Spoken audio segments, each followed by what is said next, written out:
3장 1절에서 12절 말씀입니다. 함께 교독하도록 하겠습니다. 3장 1절에서 12절 한 번씩 교독하고 12절은 함께 읽겠습니다. 제가 먼저 읽겠습니다. 내 형제들아, 너희는 선생된 우리가 더 큰 심판을 받을 줄 알고 선생이 많이 되지 말라. 우리가 받을 수가 많으니 만일 말에 실수가 없는 자라면 곧 온전한 사람이라 이미 몸으로 들려주리라. 우리가 말들의 입에 재갈을 물리는 것은 우리에게 순종하게 하려고 그 온몸을 제어하는 것이라. 또 애들과 적에 두고 광풍에 밀려가는 것들을 지키는 자로서 사람에게 들여오나니 이와 같이 혀도 작은 지체로 돼 큰 것을 자랑하도다. 보라, 얼마나 작은 불이 얼마나 많은 나무를 태우는가. 저는 곧 미래로 미래에 대하여 저는 우리 세상에서 온몸을 바라보고 하나님의 학교를 불사하니 그 사람이 것을 기록되어 하나니라. 여러 조기의 짐승과 새와 벌레와 바다의 생물은 다 사람이 길들일 수 있고 길들여 왔거니와 저는 능히 길들일 사람이 없나니 쉬지 아니하는 자리요 주시는 여기 나타난 것이라. 이것으로 우리가 주 아버지를 찬송하고 또 이것으로 하나님의 형상대로 지음을 받은 사람을 저주하나니 하나님께서 찬송과 저주가 나오느니라. 내 형제들아, 이것이 나타나지 아니하냐. 샘이 한 구멍으로 어찌 단물과 쓴물을 내겠느냐. 내 형제들아, 어찌 무화과 나무가 담나무를 포도나무가 무화과를 맺겠느냐. 이와 같이 짠물이 단물을 내지 못하느니라. 아멘. 네. 설교 제목은 수신제언 시국평천하라는 제목입니다.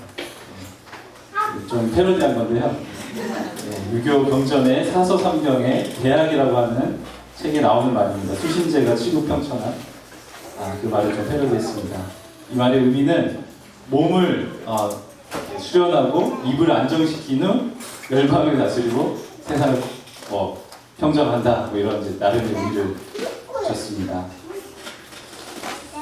예, 제가 IMF 가서 사임하고 1년 만에 이제 설교를 하는 건데요. 참 너무 감격스럽고, 네. 정말 사역자는 이렇게 설교를 해야 참 좋구나라는 생각이 들었습니다. 오늘 또 쓰니까 너무 행복하네요. 행복하고 감사합니다. 제가 초등학교 때 참 좋아했던 교회 선생님이 있었습니다. 당시에 저는 교회를 정말 가기 싫어하는 그런 아이였습니다. 근데 그 선생님 덕분에 교회를 잘 적응할 수 있었어요. 그래서 저는 어른이 되면 그 선생님처럼 교회에서 꼭 좋은 교사가 되어야 하겠다라는 그런 나름의 이제 결단을 내렸습니다. 근데 만약 제가 초등학교 때 오늘 함께 읽었던 이 야고보서 3장의 말씀을 읽었다면 제가 굉장히 혼란스러웠을 것 같아요. 왜냐하면 오늘 본문에 선생이 되지 말라라고 오늘 말씀이 이야기하고 있기 때문입니다. 여러분, 선생님이 된다는 게 얼마나 좋은 일이에요, 그죠? 네.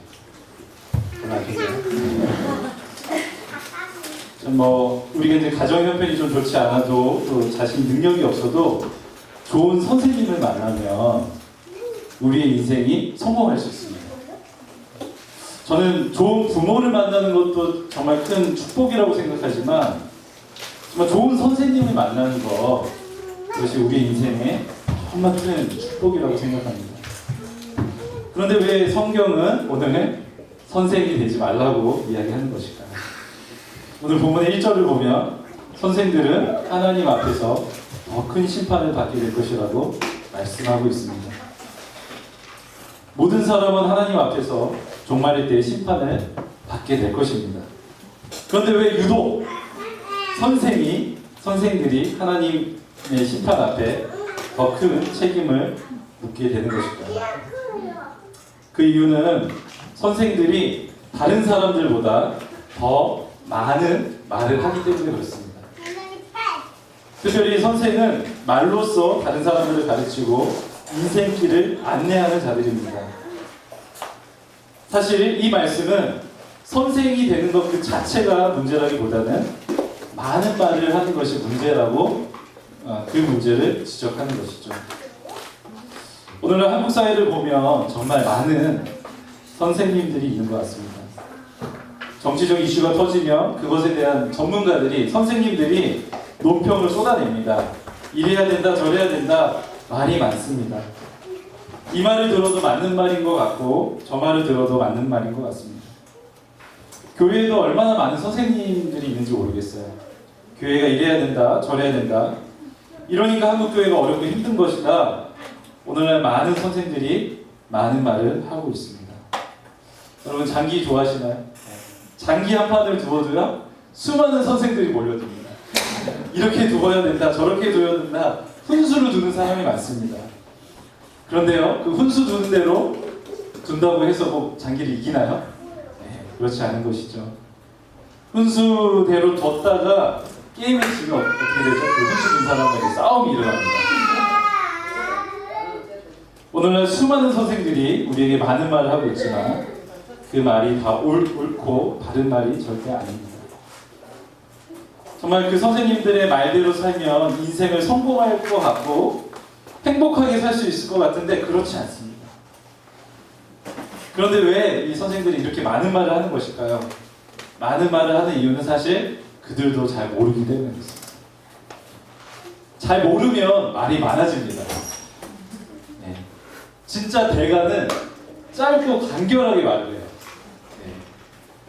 그 유명한 이제 이렇게 영적인 대가들을 보면요, 한 문장으로 삼위일체를 이야기합니다.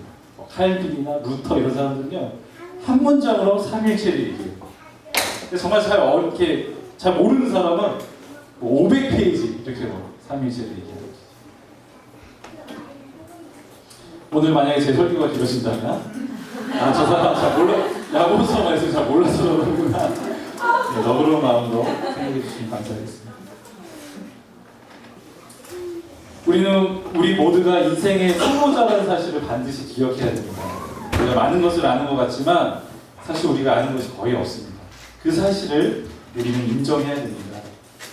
정말 많이 공부한 사람일수록 여러분 겸손하다는 사실 아십니까? 여러분 어떤 사람이 교만하죠? 어설프게 조금 공부해본 사람이 교만해집니다. 세상에서 가장 무서운 사람이 어떤 사람이냐면 책 한 권 읽은 사람이 가장 무섭다라는 거예요. 그 책 한 권이 전부인 줄 알고 그것만 강조하기 때문인 것이죠. 오늘날 많은 선생들이 사실 소경이라는 것을 우리는 기억해야 됩니다. 여러분 성숙한 사람은요, 잘 모른다고 대답할 수 있는 사람이 성숙한 사람입니다. 그렇다면 우리는 누구를 따르고 누구의 말을 들어야 되겠습니까? 진짜 우리 인생의 선생님은 누구일까요? 성경은 오직 예수 그리스도 한 분만이 우리 인생의 유일한 교사이시며 선생이시며 주인이라고 말하고 있습니다. 여러분 믿으십니까? 그래서 오늘 우리는 이 주님의 말씀을 듣는 것입니다. 주님이 뭐라고 하시는지 귀를 기울여서 주님의 말씀을 듣고자 하는 것입니다. 그렇다면 오늘 예수님의 말씀이 성경이 우리에게 무엇을 권면하고 있습니까? 첫 번째로 혀의 위력, 말의 중요성을 설명해 주고 있습니다. 오늘 본문에서 이것을 설명하기 위해서 두 가지 비유를 사용하고 있는데요. 그 비유를 좀 잠시 살펴봤으면 좋겠어요. 첫 번째 비유는 말을 제어하기 위해서, 이 말이 아니라 그 타고 다니는 말 아시죠? 말을 제어하기 위해서 그 말들의 입에 재갈을 물린다는 것입니다.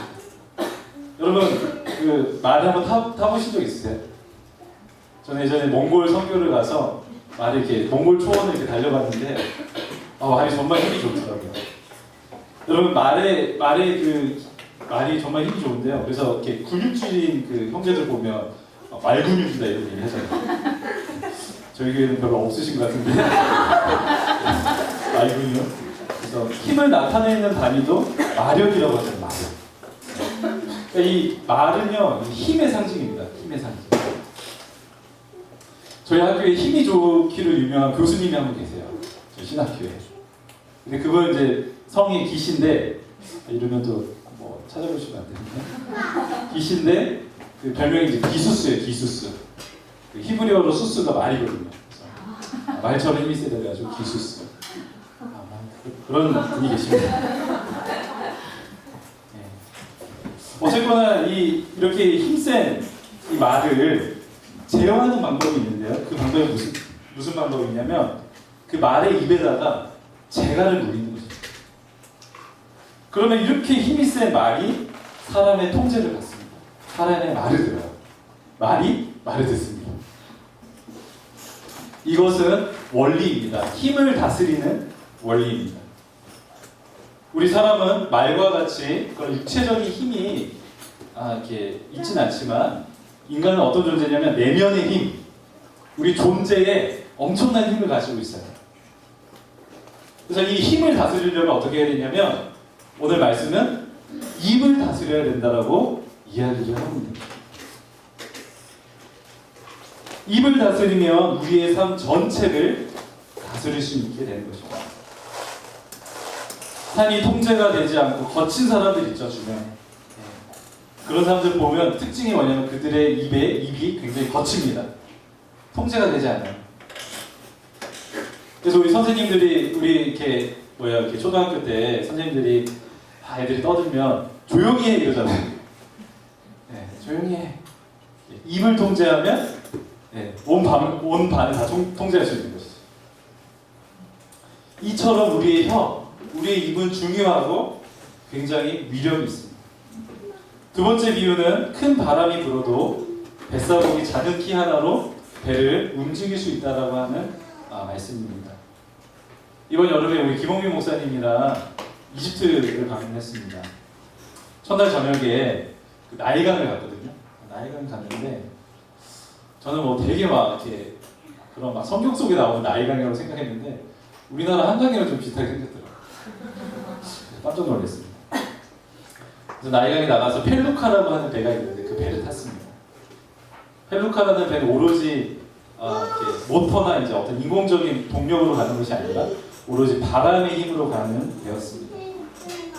나일강의 바람이 굉장히 강하더라고요. 강바람이 굉장히 세더라고요. 근데 이 뱃사공이 이집트 분이 이제 이렇게 줄을 몇 개를 이렇게 잡고 있어요. 줄 몇 개 이렇게 하니까 갑자기 배가 움직이기 시작하는 거예요. 바람이 너무 세가지고 배가 뒤집힐 것 같이 무서웠습니다. 진짜 저는 무서웠어요. 목사님이랑 너무 무서워가지고 꼭 잡고 있고 저희 구명조끼도 없어서 이러다 여기서 숨기하면 어떻게 하냐 할 것도 많은데 하면서 두려워하고 있었습니다. 근데 뱃사공은 능숙하게 줄 몇 개를 잡아당기니까 그 강한 바람을 타고 나일강을 한 바퀴 이렇게 돌고 왔습니다. 여러분 우리의 인생도 그와 같다는 것이죠.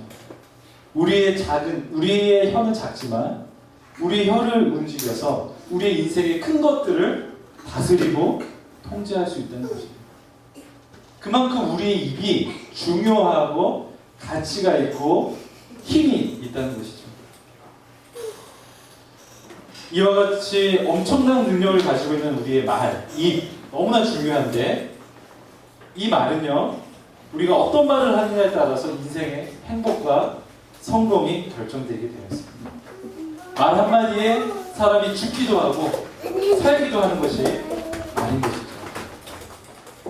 왜 그렇습니까? 이것은 하나님께서 우리 인간을 하나님의 형상으로 지으셨기 때문에 그렇습니다. 하나님은 세상을 창조하실 때 어떻게 창조하셨습니까? 말씀으로 세상을 창조하셨습니다. 예수님께서 죽은 자를 고치실 때 어떻게 고치셨죠? 심폐소생술 이런 거 하셨나요? 약 먹이고 아니죠. 주님께서 말씀으로 죽은 자를 살리셨습니다. 병든 자를 어떻게 고치셨습니까? 말씀으로 고치셨습니다. 하나님께서 만드신 이 피조 세계를 이 병든 자, 죽음의 문제 이게 뭐죠? AS를 해주신 거예요. AS. 네. 그리고 핸드폰 고친 사람에 가서 이렇게 AS 센터에 맡기잖아요. 그것처럼 하나님께서도 예수님을 보내셔서 우리의 고장난 부분을 고치시는 것이죠. 근데 만드실 때도 말씀으로 만드셨고 인간을 고치실 때도 회복시키실 때도 하나님의 말씀으로 우리를 고치신다는 사실입니다. 우리는 하나님의 형상, 하나님의 존재를 닮아 있기 때문에 우리의 말에는 그와 같은 권세가 있는 거예요. 우리가 말을 하면 사람이 살기도 하고 우리가 말을 하면 사람이 죽기도 하는 것입니다. 그런데 우리가 이렇게 놀라운 권세를 우리의 입술의 권세를 받았음에도 불구하고 우리가 이 입술을 하나님 뜻대로 사용하지 못할 때가 너무나 많다는 것입니다. 오늘 본문은 5장 8절에서 5절과 8절에서 이것을 말해주고 있습니다. 5절에 특별히 작은 불이 얼마나 많은 나무를 태우는가. 그러므로 6절에 혀는 곧 불이다. 근데 이 불이 그냥 불이 아니라 어떤 불이에요? 6절 후반부에 지옥에서 온 불이라고 이야기하고 있습니다. 또 이렇게 이야기합니다. 혀는 불의의 세계다. 불의의 세계. 이 불의가 뭡니까? 법을 어기고 법을 지키지 않는 것입니다. 무정부 상태로 살아가는 것이죠. 우리의 혀가 무법자라는 거예요. 무법자. 우리의 혀를 다스릴 법이 없다는 거예요. 권세가 없다는 것입니다. 그리고 8절에 또 무엇이라고 이야기하고 있죠? 혀는 능히 길들일 사람이 없나니 쉬지 않은 악이요 죽이는 독이 가득한 것이라 라고 이야기하고 있습니다. 곧 우리의 혀가 하나님의 지음으로 받은 하나님의 형상으로 지음받은 그 권세 있는 혀가 지옥의 불처럼 또 무법자처럼 또 악으로 또 독으로 사용될 때가 너무나 많다라고 성경은 이야기하고 있는 것입니다. 제가 예전에 서울에 살 때에 출근 예전에 이제 아르바이트 이제 하려고 이제 출근길에 지하철을 타면 정말 발 디딤 하나 없는 그런 상태예요. 지하철. 그리고 서울 지하철은 지옥철이라고 하잖아요. 지옥철. 근데 제가 봤을 땐 지옥보다 좀 더 번잡한 것 같아요. 지옥이 좀 더 한산할 것 같은데. 너무 발 디딤 하나 없어. 그래서 실수로 그렇게 혼잡한 상황에서 실수로 다른 사람 발도 밟을 수 있잖아요. 그죠? 그렇지. 뭐 어깨도 칠 수 있는데 혹여나 다른 사람 발 밟으면 어떻게 되는지 아시나요? 바로 욕이 튀어나옵니다. 그래서 서울 사람들이요 정말 너무 강팍해요. 여러분들은 그렇지 않을 거라고 생각하는데 밟으면 아이씨 나는 본다 이거죠. 왜 말을 안 해도 눈이 이미 이렇게 욕을 하고 있어요. 분노의 독을 쏘는 것이. 독이 입에서 나오고 눈빛에서 독이 막 나오는. 누군가 여러분들 실수로 발을 밟으면 여러분들 뭐라고 고백하세요? 누가 이렇게 낯선 사람 발을 밟는다. 할렐루야. 예수 쳤다. 당신은 사람밖에 태어나서 너무 힘들게 한다고 사람이다. 이렇게 옆구리 딱 찌르면 우리 안에서 예수의 고백이 나와야 되는데 사실 우리는 짜증과 혈기와 분노가 잘 나오는 것을 볼 수 있습니다. 여러분 남자들이 모이면 우리 자매들은 모르는 사실인데 우리 남자들끼리 모이면 어떤 일이 일어날까요? 거국적으로 세계 평화와 한반도의 평화적 통일을 위해서 그런 논의들을 할까요? 남자들이 모이면 깔때기 항상 일어납니다. 대부분 이제 자매 이야기로 결론이 맺어져요. 요즘 이제 깔때기도 부족해서 이제 빨대로 처음부터 끝까지 자매 얘기로 시작했다 자매 얘기로 끝나는 이제 그런 저희 신학교에 이혼 전도사님들이 많습니다. 그래서 제가 이제 이렇게 같이 어울리는 전도사님들이 다 이혼인데 분명히 처음에는 조직신학, 삼위일체, 한국교회 이대로 괜찮은가 이런 정말 건설적이고 좋은 얘기를 시작했어요. 어느새가 마지막에 이제 끝을 보면 자매 이야기로 끝나요. 누굴 만나야 되냐. 요즘은 우리 전도사님 처음부터 끝까지 그냥 처음에는 그랬는데 좀 친해지니까 처음부터 끝까지 자매 이야기로 되는 것을 보게 됩니다. 여러분 여자들이 모이면 어떤 일이 일어날까요? 여자들이 모이면 첫 번째로 자랑을 하기 시작합니다. 새로 산 핸드백, 새로 선물 받은 옷, 구두, 머리 스타일 바꾼 거 이런 거 굳이 안 해도 이제 이렇게 자랑하고 남편 자랑, 자식 자랑, 돈 자랑, 여러 가지 자기 자랑을 쏟아내는 것이죠. 그러다가 자랑할 게 없으면 어떻게 하죠? 이제 욕을 하기 시작합니다. 가장 대표적인 게 이제 결혼하신 분들은 남편요, 옆집 여자요, 마트 주인 아저씨요, 미용실 아줌마요, 홈쇼핑, 배달 잘못한 거 욕하고 별의별 욕을 이제 막 그래야 이제 이렇게 자매들 정서가 풀리고 마음이 열리고 막 이렇게 그죠? 그때 이제 자매들이 막 그런 거 할 때 형제들이 공감해 주셔야 돼요. 거기서 막 정답을 제시하면 이제 미움받기 쉽습니다. 기획자에서 욕을 하면 힘들었구나 하면서 공감해 주시고 설교 없었던 얘기인데 얼마 전에 저희 신학교에서 복음주의 신학회라고 하는 그 신학회에서 주관하는 논문 발표회가 있었습니다. 전국에 내노라고 하는 신학교 교수님들이 모여서 논문 발표회를 하는 시간이었어요. 성교국가에서 발표 도중에 의견 충돌이 일어나서 말다툼이 일어났다는 거예요. 근데 이 말다툼이 수습이 되지 않아서 결국 논문 발표가 파행되고 다음날까지 예정되었던 논문 발표가 다 취소가 됐어요. 전국에서 모인 교수님들이 다 집에 돌아갔다는 이야기를 들었습니다. 사랑하는 여러분, 아무리 신학과 교수님이라 할지라도 말이 많은 곳에 상처가 생기고 다툼이 생기고 분열이 찾아오는 것입니다. 여러분, 왜 사람이 이렇게 입만 열면 남을 험담하고 자기를 자랑하고 다투고 싸우게 되는 것일까요? 로마서 3장 10절에서 14절은 이렇게 이야기하고 있습니다. 의인은 없나니 하나도 없으며 깨닫는 자가 없고 하나님을 찾는 자도 없고 다 치우쳐 함께 무익하게 되고 선을 행하는 자가 없나니 하나도 없도다.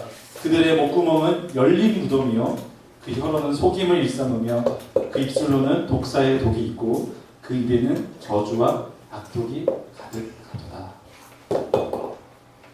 로마서는 우리 모두가 죄인이라고 이야기하면서 그들의 모습을 묘사해주고 있습니다. 그들의 목구멍은 무엇이라고 이야기하고 있습니까? 열린 무덤이라고 이야기하고 있습니다. 여러분, 무덤이 열려 있어요. 여러분, 무덤이 열려 있으면 어떤 냄새가 날까요? 시체가 썩는 냄새가 나는 것입니다. 로마서 3장은 우리의 목구멍이 열린 무덤과 같다고 이야기하고 있습니다. 우리가 내뱉는 말들이 사람 썩는 냄새가 난다는 거예요. 혀는 또 속이기를 일삼고 그 입술은 독사의 독이며 저주와 악독이 가득하다고 이야기하고 있습니다.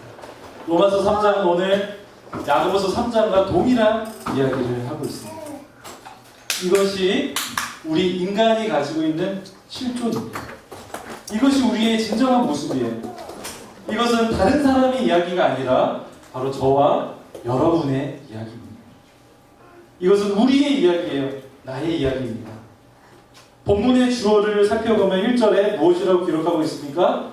선생된 우리가 라고 이야기하고 있습니다. 1인칭 공성 복수. 1인칭 복수형으로 쓰여지고 있어요.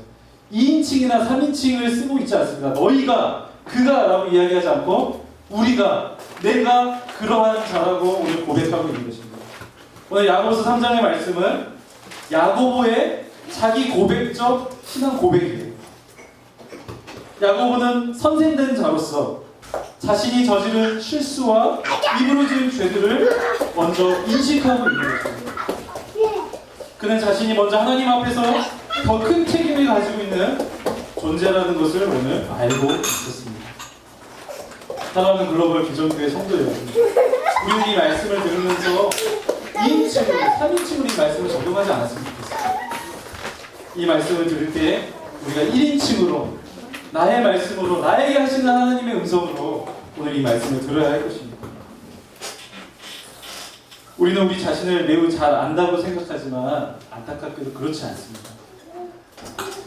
내가 무슨 말을 하고 있는지 우리는 의식하지 못한 채 그냥 무심코 말을 내뱉을 때가 너무나 많습니다.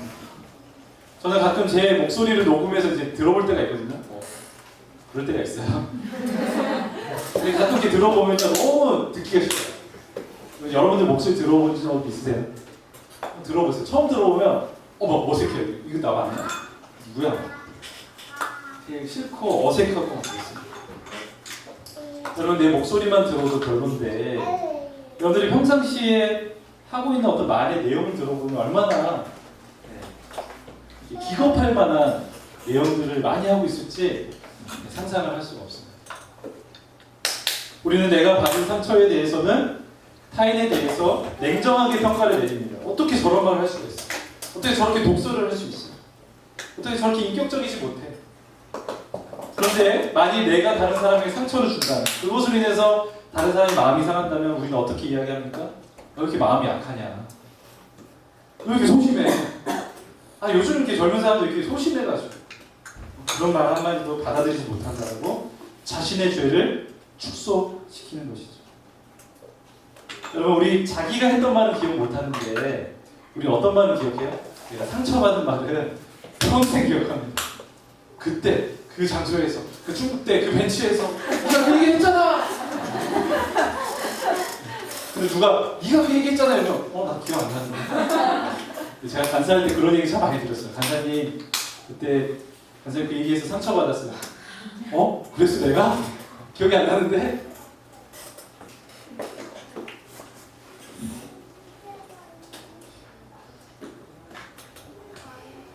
사랑하는 여러분, 이것이 우리의 실존이고 우리의 정직한 모습인 것이죠. 그렇다면 어떻게 우리가 자기 자신을 있는 그대로 직면하고 자기 자신을 인식할 수 있을까? 구약 성경에서 정말 제대로 자기 인식을 한 사람의 이야기가 소개되고 있습니다. 그는 바로 선지자 이사야입니다. 이사야 6장 5절에 이사야는 이렇게 고백합니다. 그때 내가 말하되 화로다 나여 망하게 되었도다. 나는 입술이 부정한 사람이요 나는 입술이 부정한 백성 중에 거주하면서 만군의 여호와이신 왕을 배웠음이로다 하였더라 라고 고백하고 있습니다. 오늘 이사야는 자신의 입술이 부정하다, 자신이 망하게 되었다라고 고백하고 있습니다. 근데 이 고백을 했던 배경이 어떤 배경이었냐면 1절을 보니까 주님의 옷자락이 그 성전에 가득하였다라고 오늘 이사야 저자는 설명하고 있습니다.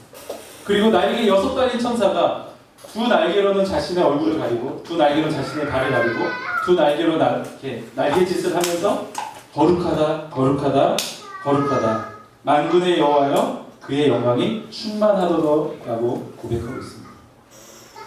4절에 이같이 화답하는 자의 목소리로 문지방의 터가 요동하며 성전의 연기가 충만하였다라고 이야기하고 있습니다.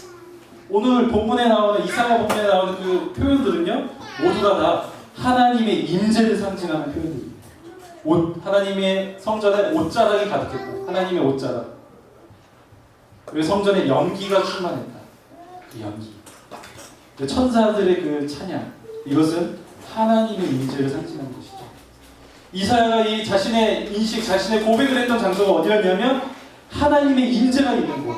하나님의 임재 체험 가운데서 그는 자신의 실존을 보게 되었고 자신의 주인됨을 고백하게 되었다는 것입니다.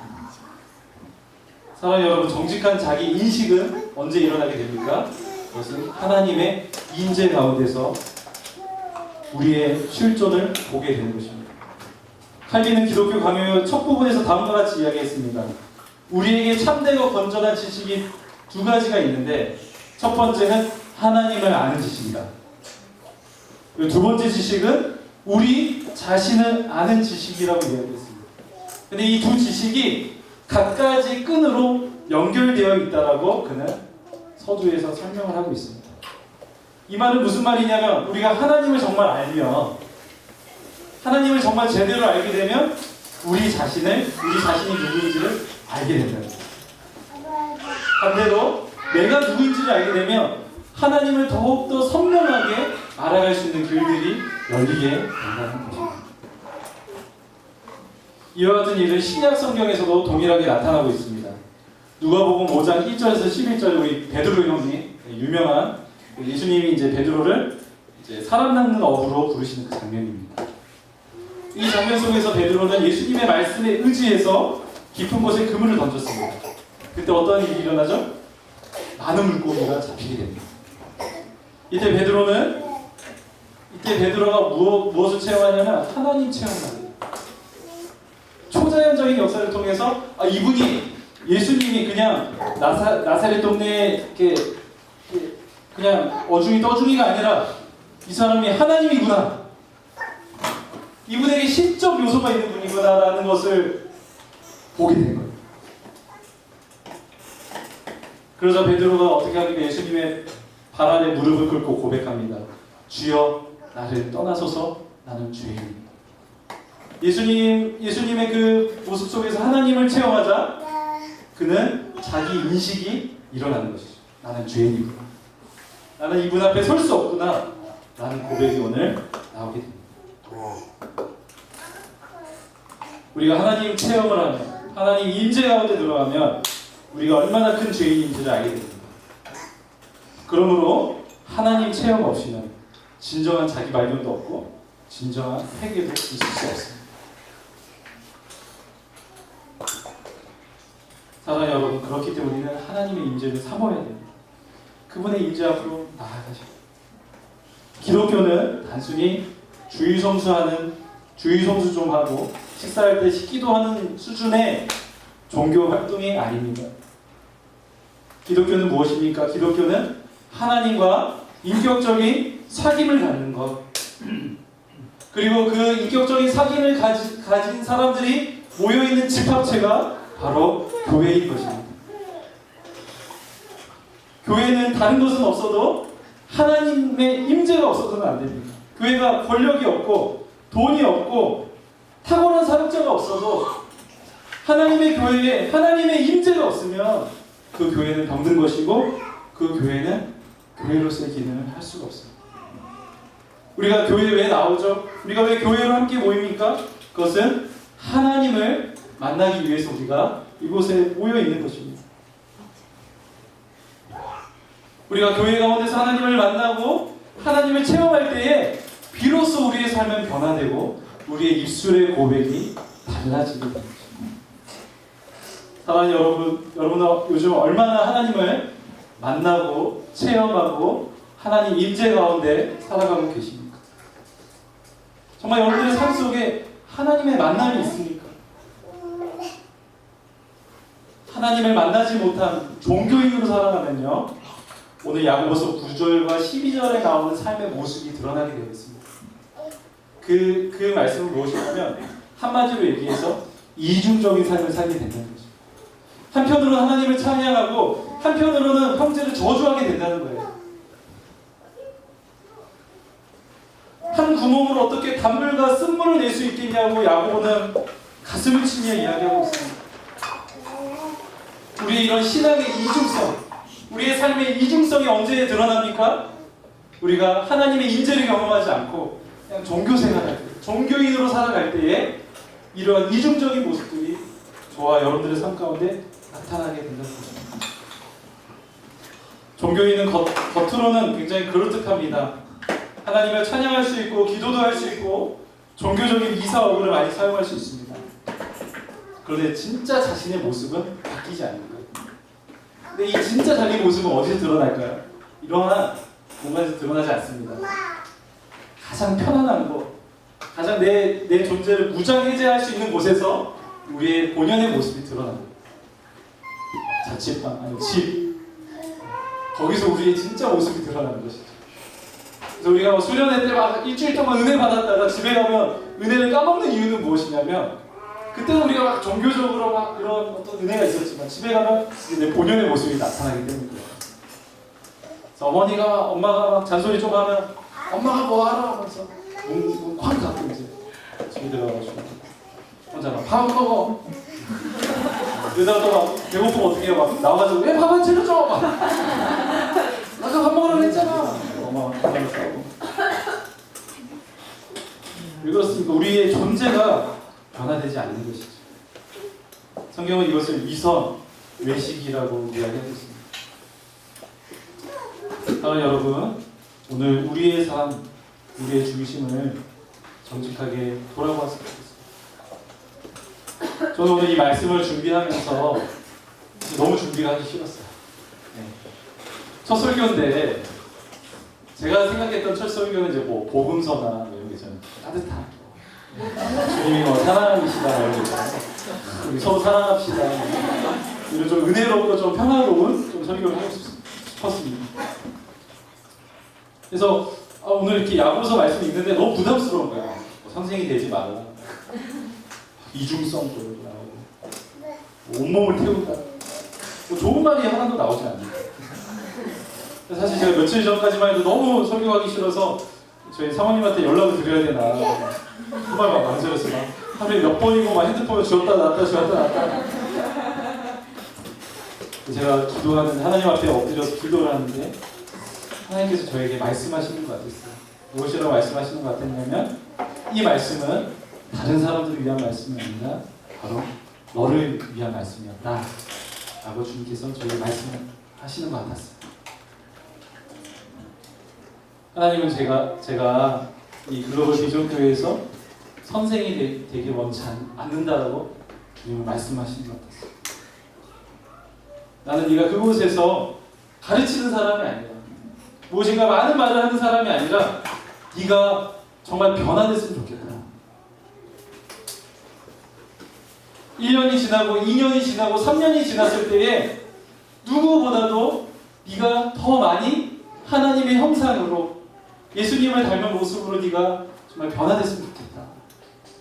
네가 많은 사람을 구원하고 네가 교회를 부흥시키고 이런 것이 아니라 정말 너 한 사람이 입술의 고백이 바뀌고 너의 삶의 인격이 바뀌고 너의 존재가 정말 예수 그리스도의 향기가 나는 그런 사람이 되었으면 좋겠다고 주님이 저에게 말씀하시는 것 같아요.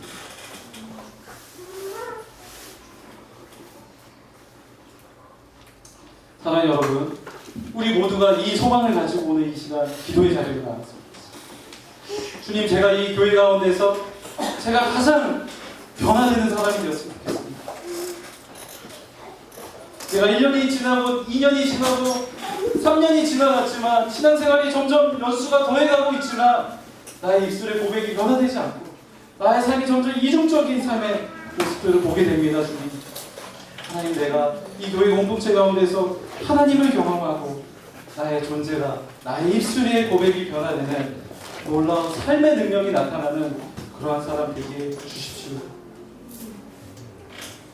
이 시간 우리가 들었던 말씀을 생각하면서 이 시간 우리 반주해 주실 때 들었던 말씀을 생각하면서 함께 이 시간 우리 주님 앞에 나의 모습을 돌이켜보면서 기도의 시간 가졌으면 좋겠습니다.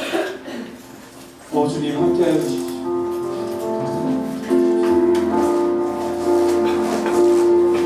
하나님, 이곳에